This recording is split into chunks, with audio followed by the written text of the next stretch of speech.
And Liz Landers, thank you so much for joining us. You're the DC correspondent for Vice News Thanks and for having me. a former colleague of mine at CNN and fantastic reporter. And I've just loved watching your career take off and do all the amazing things you do. So if anybody's hearing some weird noise in the back of me, my dog is rolling around on the ground. She's started to be loud now, so I apologize. But we'll just jump on in. So the DNC is this week. It's a weird one. There's no one there. Definitely. Yeah. There's nothing happening in person, really. Yeah. How important do you think this is to the Biden-Harris campaign, this moment? What do you think that it's going to do for them, or how could it be detrimental to them? Yeah, I think this convention is a big moment for them, right? It's going to be one of the first times we're seeing them together. They've done a few public events so far, but not to the scale that we'll see with the convention. And Senator Harris is going to speak tonight, and then we'll hear from Biden tomorrow and his final speech. But I do think that this means a lot. There are a lot of people tuning in. I've been looking at the ratings. The ratings are not quite as big as they were in 2016 for the conventions, I believe, but we're still talking about 25 million people are tuning in to watch this. So I think that this is an introduction for a lot of people to Joe Biden and to Kamala Harris. I was actually talking with a colleague of mine who also works in news with me, and she was saying that she didn't know all of the details about Biden's personal story. Yeah. And I think that, as people that follow politics closely, you and I know a lot about Joe Biden, but I think it is a reminder for people, and it is an introduction into his personal life and his personal loss and struggle. And I think that the DNC and a lot of the programming has really honed in on that. So I do think that that's valuable for the public. The one thing that I'm kind of curious about is we have been living and breathing politics so much for the last 3.5 years that I do wonder if there are many undecided voters out there right now. Yeah. And are there people that are really going to watch this and have their minds changed by something like this? I do think it's exciting for the base. I'm not quite sure if they're achieving, if they're swinging voters at this point, because I just don't know if there are that many people that are undecided. Do you think, to that point, that this could, because there might be Democrats who wanted somebody more left-leaning, they wanted a Bernie Sanders, they wanted somebody who is more true to their beliefs and values, do you think that rather than swaying undecideds, that this might be that sort of moment where they can rev up that part and coalesce those sort of disparate parts of the base?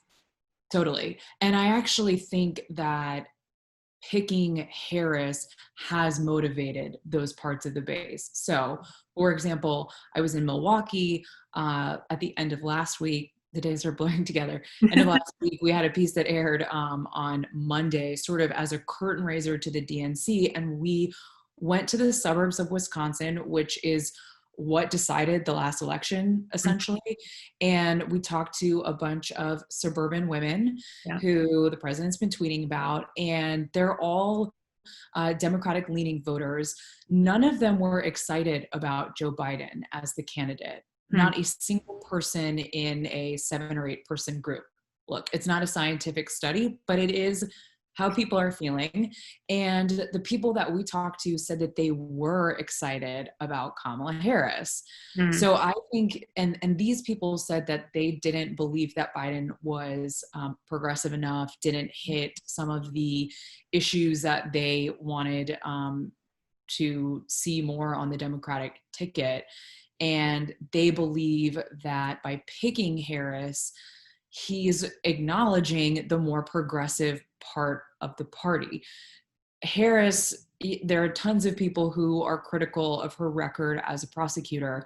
I would say she is a more progressive politician than Joe Biden is, though. So I do think that she is exciting that part of the base. And I think that having her speak tonight will excite those people. I think, I was talking to a Bernie delegate yesterday who said that he is not happy with the way that the platform came together, the Democratic Party platform.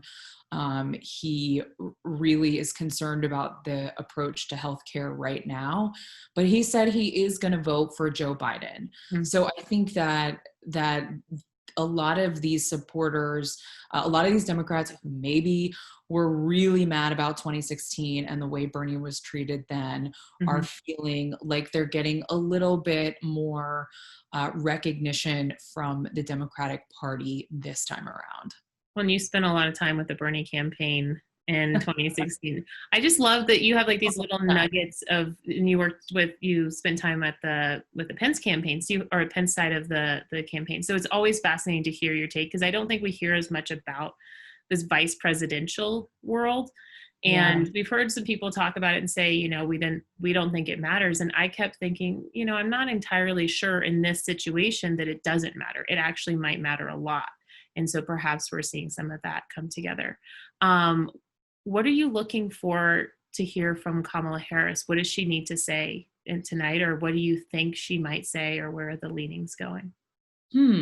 Good question. I haven't seen the Democratic National Committee has been very regimented with their rollout of quotes and stuff, which I think has been smart because they've been gaining some, Twitter conversation. I haven't seen what Kamala's going to say yet. I do think that a lot of this Democratic convention so far has focused on Joe Biden and his character. I think that she will speak to that. I think that is effective. I think that goes back to kind of the point of introducing America to him. Kamala knows Biden through his son, who is the former attorney general. And when she was the attorney general, so they got to know each other. She knew Beau and the Biden family through that relationship. I'm sure she will speak to that. It's a really personal thing. It resonates with people. And I think that she's going to make the case against Donald Trump. I've actually been a little surprised in this convention how much emphasis there has been on the president's response to coronavirus and just really hammering him on that. They have used a myriad of voices for that, from regular voters, from people who've lost loved ones from coronavirus, which is a really powerful personal testimony, I think, to politicians who have been trying to negotiate with him about more relief bills. You're just seeing the whole spectrum of people trying to make the case that Trump is unqualified for another round in the White House. And I think that Harris will speak to that. She, as a senator, knows a lot about the legislation that the Trump administration has put forward. She was part of those Kavanaugh hearings that I think really made a lot of the Dem base excited about her, was seeing her on prime time during a lot of these big Judiciary Committee hearings. So I think she's probably going to speak to some of those moments too. The thing about all these speeches though, Allie, is that they're so short. It's kind of crazy. In years past, some of these speeches have been like 30 to 40 minutes in length. Well, if you take out all the applause, they're probably a lot well, that's true. That's an excellent point. The coming on stage, the applause, the balloon drops. That's fair. Yeah. But I think, most of these people are getting, I think Bernie got like 8 minutes to speak the other day. So we'll see how much she can cram in. But I do think that, sort of based off of what we've seen, that is probably will be kind of her bread and butter for tonight. Well, and to your point, I think, Michelle Obama's, I think, was 18 minutes. And I think there was this part in there that just really stood out to me where she said about President Trump, he's not able to meet this moment. And she goes, it is what it is. And it was, she's a very powerful messenger, whatever, you can look at President Trump and say he's a very powerful messenger for his message. And I think, the interesting side about these conventions is political campaigns are about arguing, right? You're arguing your case, you're arguing your platform. And so what you're seeing is obviously just them stating their case. This is what we believe, it's the platform. And then you just battle the ideas out, and some of it's mudslinging, but a lot of this is, interesting to watch how they're going to position themselves going into September, and into the fall and into the final couple months of this crazy ass campaign. Sort of to your point about mudslinging, yes, a lot of this is a personal critique of President Trump, a lot of what we've seen in the convention so far. I do have to say, I thought that last night, one of the more effective things that the Democrats did was they had this montage video of people talking about their health care and their health, and a lot of people talking about how the Affordable Care Act has really lifted them out of basically untenable health scenarios that they were in, whether it was pre-existing conditions or, just a whole slew of things. And those videos, those kind of testimonials are a policy reminder to people who are watching that the Trump administration is in court fighting the Affordable Care Act. And it was kind of one of those few moments, I feel like, where there was an actual concrete policy point that the Democrats were making. And I thought that they made it pretty effectively in that video last night. Yeah, well, I think it's interesting. We'll see how this kind of comes together, because we've been at conventions, we've covered them together. And it's, what you miss is that retail politics and being in person is that incredible energy in a convention hall that everybody, people roll their eyes at conventions, and they roll their eyes at, all the hoopla around it. And there's a lot of nonsense that goes on, but you can't ignore the fact that getting a bunch of people in an arena that agree about something gets them excited, and it can create these inspiring moments. So it's interesting to watch. It's going to be interesting to watch how the Republicans sort of see this test case, right? Because the Democrats, for whatever reason, maybe they did great by going first, maybe they got screwed by going first. You never know. So, we'll see. Okay, let me pull up my next question. I got to pull up on my phone. It's gone down. So we've seen this tightening in the polls in a couple places that sort of made this election suddenly far more exciting than it was.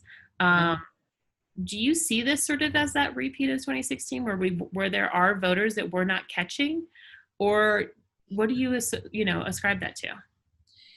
That is, I think, a very relevant question. And I have to say, I feel like I learned a lot by kind of going out in the field and talking to these voters in Wisconsin recently. I think a lot of, and this is sort of like a navel gazing commentary, but a lot of the reporting that's been happening has not involved a lot of talking to actual voters, because it's hard to do that right now. And it's putting, reporters are taking on a risk for that. I would say I was surprised to hear from these voters in Milwaukee about where they saw the election going in November. One main thing that really stuck out to me was I asked the group if they were excited about Biden, and they said no, which I was surprised about. Something else that I was surprised about with that group was I asked them if they thought that Biden and Harris needed to come to Wisconsin in person to campaign, even during the pandemic, even knowing the circumstances. And I think almost all of the group, except for one person, said, yes, I think that matters. Yeah. And there were a few people in the group who went so far as to say they thought that it was going to be a problem for the Biden-Harris ticket if they did not come in person to some of those key swing states. Yeah. I say this because I think that Republicans and Democrats kind of play politics with different sets of rules. And I think that President Trump has decided that he wants to do in-person events. The campaign has tried to scale back to make those events as safe as they can be, though you're still not supposed to be gathering in large numbers, and there's an absence of mask wearing at some of these events. But the Democrats won't do that. And I spoke with the Biden folks after this because I said, I want to give you guys a chance to respond to this. Will the vice president and Harris ever go to Wisconsin before November? And their response was, we're not going to write it off. But right now, our focus is on the health and safety of our staff, of our candidates, of our volunteers, and of voters. And they said, it's the limit right now is 50 people or less in Wisconsin are not supposed to gather together. And so they said, we're not, going to do that anytime soon. Yeah.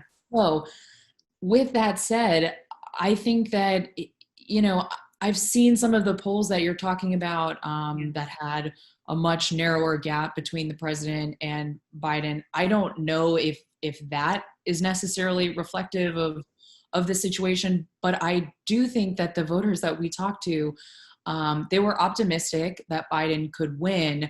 They were pessimistic about the ability of Biden to win the suburbs and to win the suburbs that they live in outside of Milwaukee, which in a lot of ways determined the election. The way that Wisconsin, ended up swinging determined the election. So I think that people should, if I was a Democrat, I would not be writing off any outreach, anything that I could be doing right now. And I don't think that reporters and people, observing what's going on should also write off the fact that President Trump could win again. I think that's entirely possible. He's an incumbent president. He's the largest, soapbox and podium in the world. So I think that we could see a repeat of 2016 where the polls look like they're going one way, and then, the Republicans have him out there and,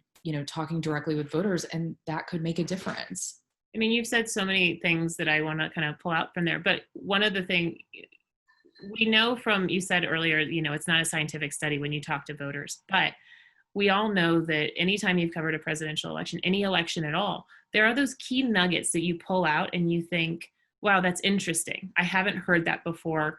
I'm going to hang on to that. And if it comes up again, I'm going to investigate this again and again, because it might be contrary to like the larger, conventional wisdom. And you just kind of hang on to it. And I think that's so interesting. The other thing I really find fascinating, and, this is why we loved having such smart people like you on, is that reporters not being able to go out into the field could be that same thing where polling in 2016 didn't poll the right samples, or, the myriad reasons that, polling was kind of wonky in 2016 is that the likely voters that voted for Trump had never voted before in some cases. And so, you have to, I'd be curious to see if news organizations are able to get them further out, because we've had reporters on, we have Paul Kane on, and he's like, I'd love to get to Iowa to see what's going on. Yeah. But it's so key to be out there, because we had colleagues in 2016 who were at the rallies, and you were at these rallies, and there was incredible excitement. And yet people back in DC, New York didn't always get that. And so the polling wasn't showing it, and nothing was matching up. And, we saw a result that I would imagine a lot of people weren't expecting. So I wasn't expecting it. So I'll go ahead and throw myself out there, throw myself under the bus, throw other people under the bus. Don't throw yourself under the bus. But those are all so interesting, and those are really good points. And I think it's, fascinating that, again, like you said, the people you spoke to in Wisconsin, the women were saying, Biden didn't interest me, but Harris does add that level of excitement. So yeah, we'll see. With the tightening of these polls, we've seen Florida and our markets, and Will can pull up Florida, flip. I don't know if Florida's flipped, but it's definitely tightened. So you can see the lines going tighter there. Yeah. And then we saw North Carolina flip from blue to red. And we can pull that up as well. We also have markets on the down ballot races. So in North Carolina, I found it really interesting. There's still an expectation that the Democrat from our markets will win North Carolina, but the presidential is red now. Interesting. And so I'm trying to figure out, do you see people voting straight ticket? Have you investigated that at all? Do you see any situation in which we may see people voting split ticket for a Democratic senator and President Trump?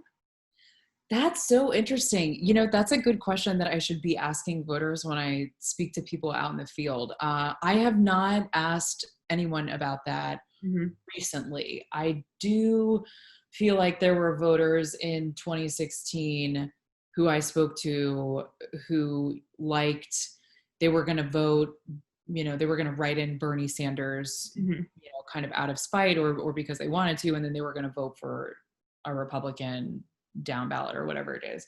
That's really interesting. Sporadic electorate right now. What's that? Such a sporadic electorate. Totally. And that's also one of the interesting parts about the American electorate is it's non-linear. And I'm always surprised when I talk with people and get the chance to speak with voters about things like that. So that's a good question to look at in the future. I find that really interesting that people will vote for, I assume you're talking in North Carolina about Cal Cunningham over Tom Tillis. Mm-hmm. It's interesting because Tillis has really, I think that's the Tillis race. And he has really, he's been a huge advocate and supporter of President Trump's the whole time he's been in office. And that's interesting that your markets show that potentially that has not had an effect on how people view Tom Tillis. Seems to be that there's been this real coalescing around the Democrat down ballot. And there seems to be less movement in that than the presidential. And I wonder if it is because people think Trump is such a enigma and so kind of difficult to pin down. And so, just he's so capable of doing so much, when he's behind or, when people aren't expecting it. I wonder if it's a little bit of that 2016 effect as well. So, yeah, I'm sure that is real. Yeah.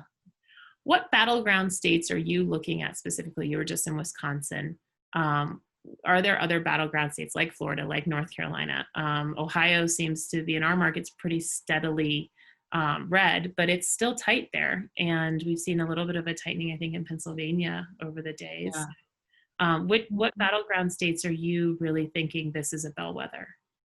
I do think Pennsylvania is going to be important. It's Joe Biden's home state, sort of home state, I'm going to say in quotations, because he considers it his home state. He really has not lived there for much of his life. He spent most of his life in Delaware, to be clear. But he considers the campaign for him to be from Pennsylvania. Right.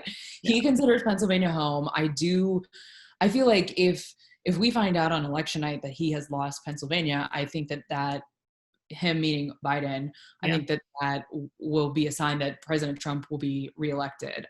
Yes, I'm looking at Pennsylvania.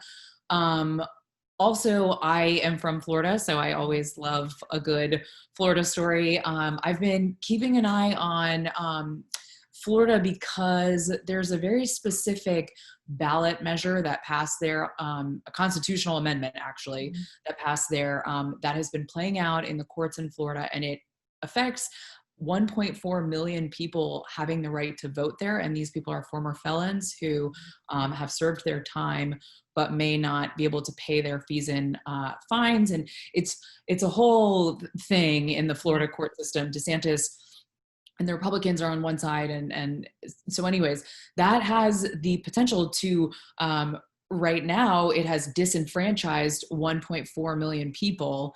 Yeah. 1.4 million people in Florida can easily swing an election. So this is still playing out in court. It was I believe it was in a circuit court yesterday in Atlanta. So that's something that I've been keeping an eye on with Florida, because I think that could make a difference there. And then what else? We've been looking at Wisconsin. What were some of the other states you guys have?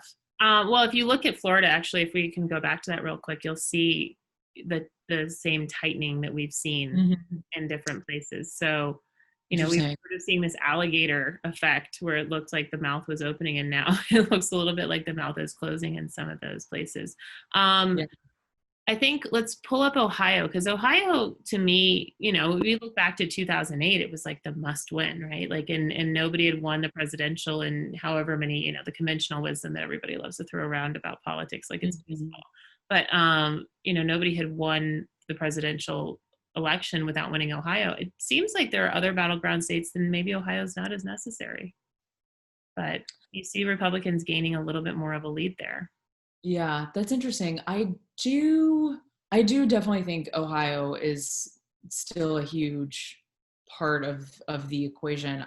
Yeah. I don't know if I've really heard that much about the Biden campaign investing so much there. So maybe they kind of feel like President Trump won Ohio in 2016, and maybe they kind of see that as a lost cause. I don't know. That's something I should look into more for my reporting. Yeah. When do you, with the ballot measure that you were talking about, when will it be decided? Is it expected to be decided ahead of the election? We don't know. It's a great question. And that's part of the reason why we've been following Mhm. and reporting this out is because in March during the presidential primaries, Mhm.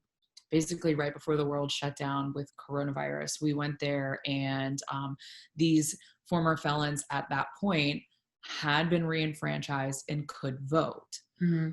according to They an voted in injunction. the primary, or did they not vote So, in the primary? yes, so they voted in the primary. This is why this is crazy. Super cool. It's a crazy I mean, case. There's cool a from lot. like a perspective, like it's a really fascinating story. It's a great story to Yeah. report on. It has left these former felons in a huge limbo. So the yesterday, Mhm. Florida had more primary voting and for state elections for Yeah. Florida statewide elections, and those felons could not vote yesterday. So it's just this. To answer your question, we don't know when that Atlanta court is going to make a decision. I don't think. I saw that the oral arguments were very short yesterday. Mhm. I don't know if, I'm not a legal scholar. I don't know if that indicates something. Yeah. Um, I think a lot of people would like to know either way what's happening. I think Governor DeSantis wants to know, Yeah. and I'm sure the Trump campaign wants to know if these former felons will be reenfranchised by then, and certainly these people themselves, and a lot of them are plaintiffs in these cases, they're waiting on pins and needles. But some of the people that we have spoken with in the most recent story and installment that we did on this was following two women who were plaintiffs in the case, who are doing everything they can otherwise to try to help people to register to vote, to know where their polling station is. So they're basically trying to get out the vote in the meantime while they wait in limbo. That's so wild. Well, and you're seeing this play out. We featured some info about a situation in Pennsylvania that's, you know, and you're seeing this stuff play out in the courts with no certainty about when the decisions could be made and how that could impact the election ultimately. So it just, throw another wrench into this year. Why not? Um, to that point, I think, or where is that? Sorry, the question that I was going to find, and I apparently can't find it. Um, there has been a lot of this conversation about voting, right? Voter access for Voter sure. access. Do Huge, you huge think, part of the I mean, conversation. it's going to be a massive part of this election. Do you see us having a decision on election day or on the night of or the next day? No, I don't. I think the American public should understand that, and I don't think that. I think that hopefully, if this is well communicated to people, it's not going to be a blame game. It's not going to be like, oh, well, it's this person's fault that it's delayed. We interviewed yesterday. Actually, I interviewed him, Mark Elias, who is a Democratic, very Democratic leaning. Mm-hmm. So I'll put that out there. But he is a voter access and recount lawyer, and he was sort of making the point that a lot of these ballot measures in states are making it harder for people to vote, but it's harder for people to vote in a lot of different ways. So he has all these lawsuits all over the country, and a lot of this has to do with the postal service too, which he was talking about. And he basically said, look, the postal service can handle this. The issue that's going to slow everything down is in most elections there's always a proportion of ballots that come in through the mail, and Mm-hmm. those have to get counted. The problem is this time in November 3rd, it's going to be a much greater proportion of mail-in ballots versus in-person ballots. He said it's just going to take that much longer because there will be so many more votes that are going to be put in the mail. So he said, yes, people should expect that it's going to take longer, but it's not necessarily a sign that something's wrong. Yeah. So I think that people really should understand that. I think political reporters are working on our patience for election night. It's true though. It's something that I don't remember in my lifetime. I mean, we always knew who was the president by the end of the night. Yeah. So I think that the American public should brace for days, maybe weeks of not knowing. Yeah, well, and to that, we're going to be launching some markets about that. So for all of you, hey. so you can keep an eye on that, and Yeah, based on, whether or not that's going to happen. So I wanted to talk to you a little bit. We saw Wall Street rebound a little bit this week. Do you think, obviously the Trump campaign wanted to base their campaign on the strength of the economy. Does Wall Street translate to regular Americans? Does that matter? I don't know. I never hear people talk about the stock market, which it's interesting that Trump always talks about the stock market because he's a New York guy and he owns a lot of stocks, presumably. So he is always talking about the stock market. I don't think any of his supporters ever talk about the stock market. They talk about the economy in general, the fact that people have jobs, the fact that people, have high wages, like those kinds of things are the things that his supporters talk about. I don't know if the stock market per se and Wall Street is going to matter. I do think it matters if come November, there's still really high unemployment that we have horribly experienced as a nation from coronavirus.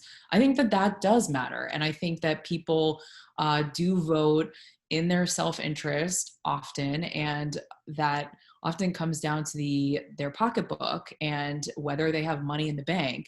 So I think those kinds of things will matter in November. I'm not sure that the stock market, being record high, NASDAQ record high, which he's always tweeting about. I don't know if the voters that Trump and Biden both care about that. Yeah.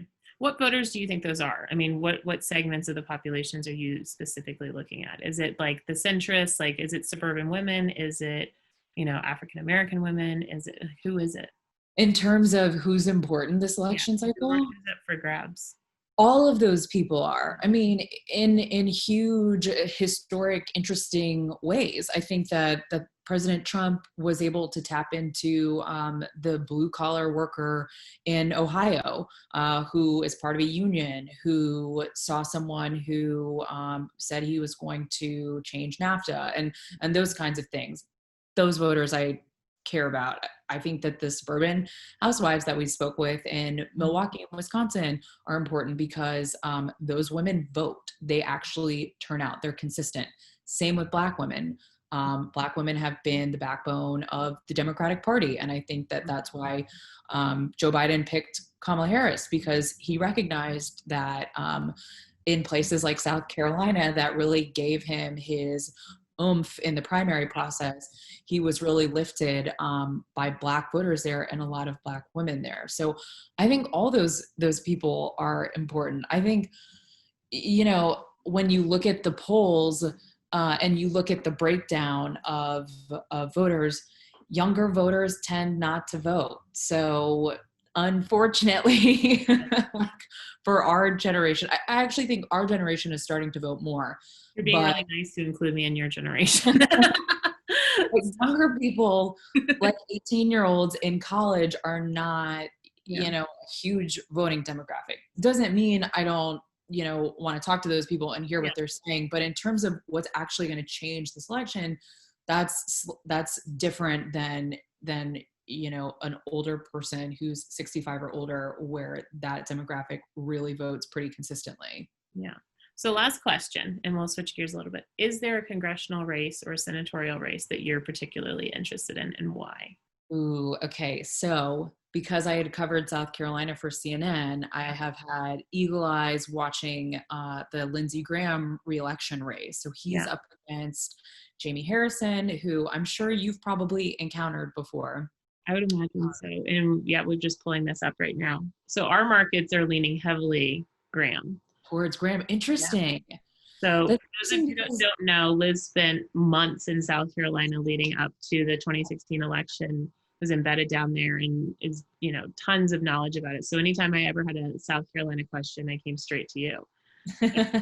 Great wealth of information. So what are you thinking about this? What are you thinking about this race? So this is interesting. I don't know if Jamie Harrison can win there. Look, I think he can win. I don't know if he will win. I think in my mind, if Lindsey Graham loses that race, it's because President Trump lost the presidential race by a huge margin. I don't see a world in which, we were talking about split tickets earlier, in which Donald Trump wins re-election and Jamie Harrison becomes a Democratic senator from South Carolina. No, I I mean, don't it is see- 2020, but no.